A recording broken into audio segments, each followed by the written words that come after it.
think about expansion because it's coming. Portland's coming, Toronto's coming, Cleveland's coming, My Detroit's coming, God. Philadelphia's coming. Yes, got to say them all out. What do you think other franchises can look at the Valkyries and see and say, ooh, let's absolutely do that? Oh my God. Besides hire Coach Natalie Nakase, other than that, If only everyone could do that, right? Right. Also, Coach of the whoever Month, passed on her, I yeah. believe. Yes, got to give her Yes, flowers shout for out. that. Congratulations. Mm-hmm. Absolutely.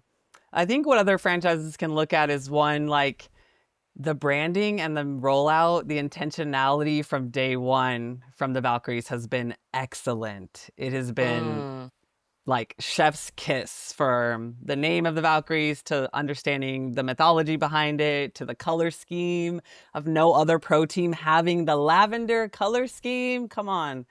To the way they rolled it out before there was even a team. There was no basketball team, but they got people excited about the brand of the Valkyries. So like they nailed it 100% from a marketing perspective. And then from a roster perspective, Ohema has done an excellent job building a team. From a GM perspective, I think the hiring process with getting the right GM in the role, someone who knows the WNBA, who knows the players, who knows the overseas market, clearly has done an excellent job with the players she's brought in.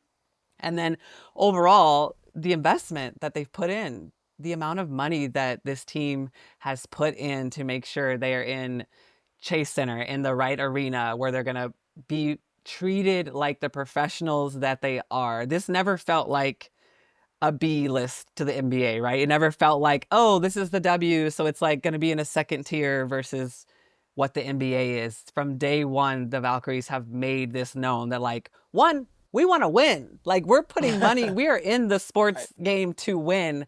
And we're not only going to say we want to win, we're going to put our money behind the product to show that we want to win. So I think what's happening with the Valkyries is that when you invest in women's sports, shocker, right? Like when you put the blindfold on and say, is it men or women's basketball? It doesn't matter. We're going to put the same amount of energy, effort, intentionality, and coins behind the team.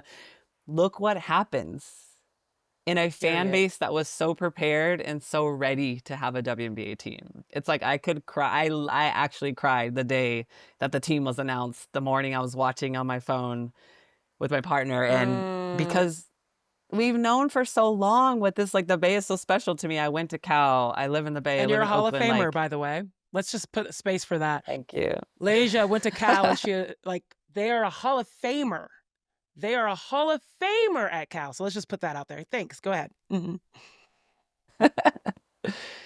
So it's special to see from a player who just retired too. Like it's just to go from a player, you know, to a fan and to a media member, an ex-player. Like I'm all of these hats that I get to wear at one time, and a member, a player who was a part of the union to be one of the people who stands on Tamika Catching's shoulders, right? And then to be the one that watching Kelsey Plum, watching Satu Sabli stand on my shoulders, like happily seeing where the growth of the league goes is such a beautiful thing to witness.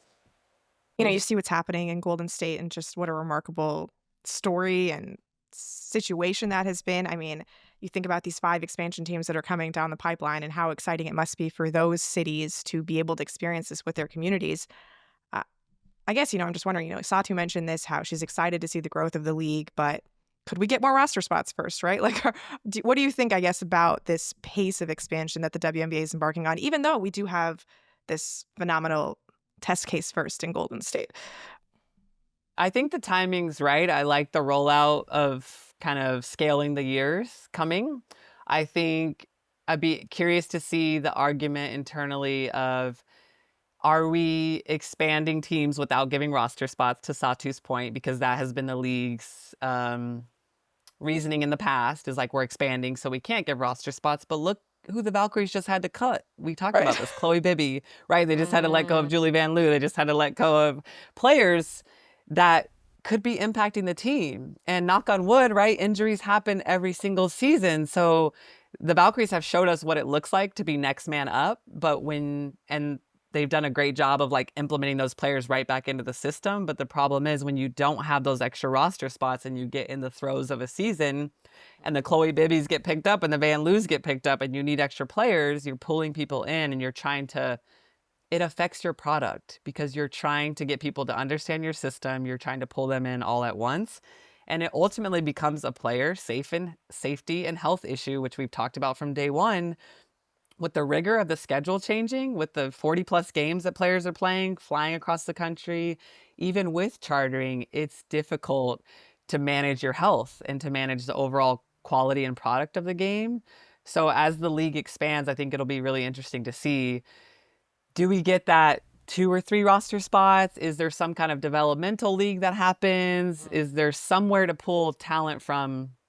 Do we get to 14? Right now we're at 11. You get depending on your salary, how much you pay players, which I think next year will become an issue when the new CBA comes and everyone pays all their big time players a ton of money and you can't afford to keep extra roster spots. That's really going to be a pivotal result of this CBA is, do we get extra roster spots? Expansion or not, there still needs to be more roster spots across the entire league. Thanks for tuning in to No Off Season. To hear more, be sure to like and subscribe. We drop new episodes every Tuesday and Friday.